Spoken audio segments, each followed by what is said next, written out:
ल कमल दाइले यसो ढुङ्गा पल्टाउने बित्तिकै तरुल आइहाल्छ। जाउँ तरुल खान भन्नुभयो। ढुङ्गा पल्टाउँदा एक गाडी ढुङ्गा पल्टाउँदाखेरि त आउँदो रहेछ नि त तरुल त। ढुङ्गा एक गाडी चाहिँ पल्टाएपछि त यति तरुल आउँदो रहेछ। कमल दाइले सही त सही भन्नुभएको। ढुङ्गा यसो पल्टाउनु पर्दा तरुल त कति हो कति भन्नुहुन्थ्यो। एक गाडी ढुङ्गा पल्टाउँदाखेरि 10 केजी निस्किँदो रहेछ घटीमा पनि। ठिकै हो, हामी ढुङ्गा पल्टाउने क्रममा छौँ। जति खानु त्यति निस्किन्छ है। अब त सक्यो भनौँ, अझै निस्किन खोज्छ। गर्नु छ कोट्याउनु गर्नु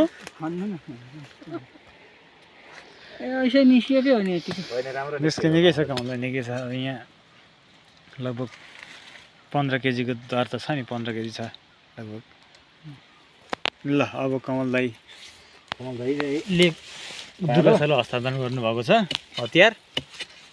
दुर्गा सरले अब फेरि सुचाएर राख्नुभयो कार्यलाई।